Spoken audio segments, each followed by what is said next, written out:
चंद्रपूर महाराष्ट्रातला असा एकमेव जिल्हा आहे जिथे महापालिका असो की नगरपालिका, लोकसभा असो की विधानसभा, सत्तेतल्या पक्षाचा सुपडा साफ होतोय आणि राज्यात ज्या काँग्रेसला उमेदवारही मिळत नाहीत त्या काँग्रेसची इथे सत्ता येतेय. पण आपल्यात एक म्हण आहे, दैव देतं पण खाता येईना. अगदी अशीच परिस्थिती चंद्रपुरातल्या काँग्रेसची झालीय. ती वडेट्टीवार विरुद्ध प्रतिभा धानोरकर वादाने. सगळ्यात जास्त जागा येऊनही महापालिका गमावल्यानंतर काँग्रेसने चंद्रपुरातल्या नेत्यांवर कारवाईचा बडगा उगारला असला तरी जिथे मतदार मनापासून साथ देतायत त्या जिल्ह्यात अशी परिस्थिती या दोन नेत्यांनी करून टाकलीये की दोघांच्याही कार्यकर्त्यांचं खच्चीकरण होतंय. चंद्रपुरात वडेट्टीवार विरुद्ध धानोरकर हा एपिसोड कसा सुरू आहे त्याची स्टोरी मी तुम्हाला या व्हिडिओत सांगणार आहे. जिल्ह्यात काँग्रेस दोन शक्ती केंद्रात विभागली गेली होती. प्रतिभा धानोरकर आणि विजय वडेट्टीवार, दोघेही काँग्रेसचे प्रभावी नेते.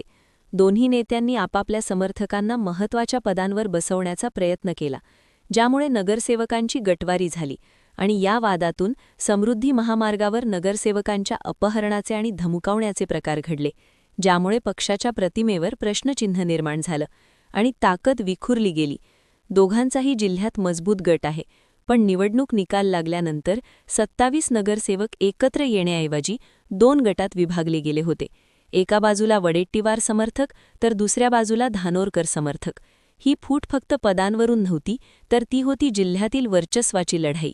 प्रतिभा धानोरकर आणि विजय वडेट्टीवार यांच्यातील वादाची अनेक राजकीय आणि वैयक्तिक कारणं होती.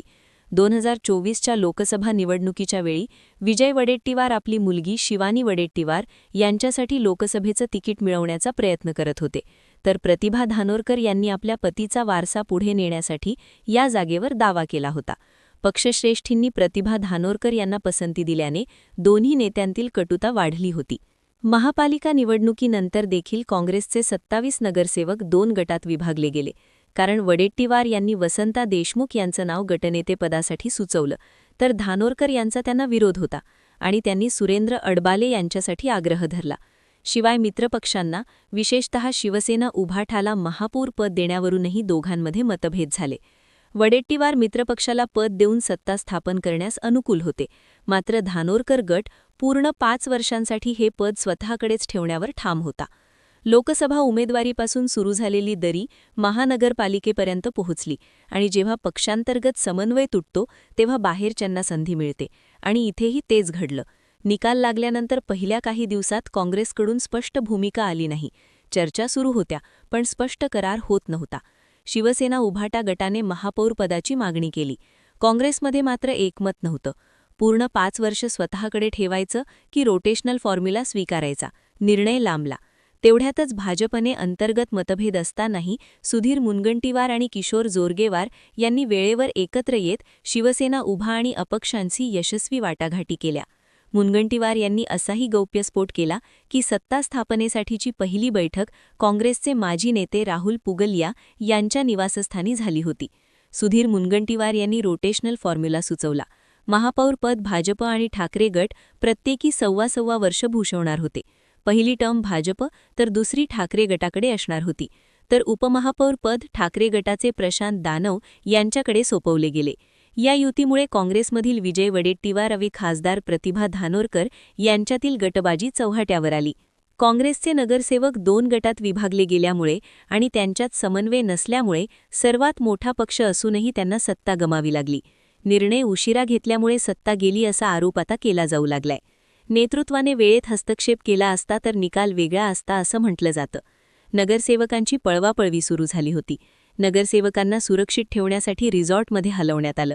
समृद्धी महामार्गावर नगरसेवकांच्या अपहरणाचे आणि धमकावण्याचे नाट्य घडलं. राजकीय संघर्ष थेट रस्त्यावर आला. जनतेसमोर संदेश गेला की पक्ष एकसंघ नाही. मतदानाच्या दिवशी वंचित बहुजन आघाडीचे 2 नगरसेवक गैरहजर राहिले. MIMचे नगरसेवकाने सांगितले की काँग्रेसने त्यांच्याशी संपर्क साधला नाही किंवा सन्मानाची वागणूक दिली नाही.